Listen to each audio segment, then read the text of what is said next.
काफी समय पहले की बात है। प्रतापगढ़ नाम का एक राज्य था।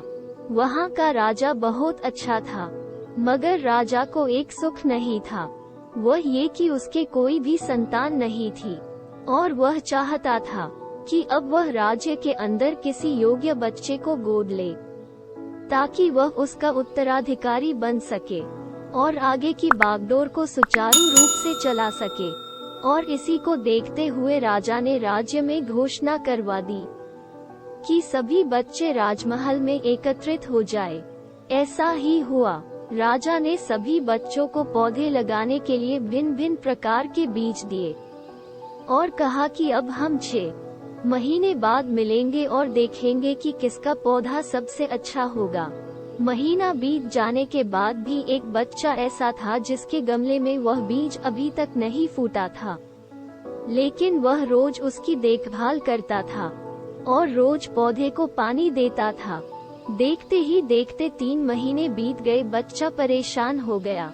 तभी उसकी माँ ने कहा कि बेटा धैर्य रखो, कुछ बीजों को फलने में ज्यादा वक्त लगता है। और वह पौधे को सींचता रहा। 6 महीने हो गए। राजा के पास जाने का समय आ चुका था, लेकिन वह डर हुआ था कि सभी बच्चों के गमलों में तो पौधे होंगे और उसका गमला खाली होगा। लेकिन वह बच्चा ईमानदार था और सारे बच्चे राजमहल में आ चुके थे। कुछ बच्चे जोश से भरे हुए थे, क्योंकि उनके अंदर राज्य का उत्तराधिकारी बनने की प्रबल लालसा थी।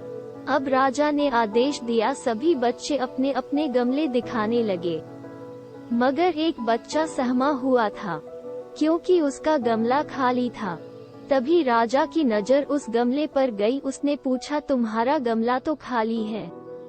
तो उसने कहा, लेकिन मैंने इस गमले की 6 महीने तक देखभाल की है।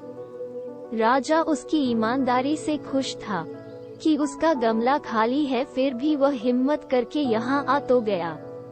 सभी बच्चों के गमले देखने के बाद राजा ने उस बच्चे को सभी के सामने बुलाया। बच्चा सहम गया और राजा ने वह गमला सभी को दिखाया। सभी बच्चे जोर से हंसने लगे। राजा ने कहा, शांत हो जाइए, इतने खुश मत होइए। आप सभी के पास जो पौधे हैं वो सब बंजर है। आप चाहे कितनी भी मेहनत कर ले, उनसे कुछ नहीं निकलेगा। लेकिन असली बीज यही था।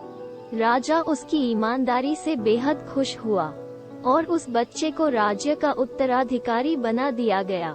लेकिन हमें इस कहानी से क्या सीखने को मिला?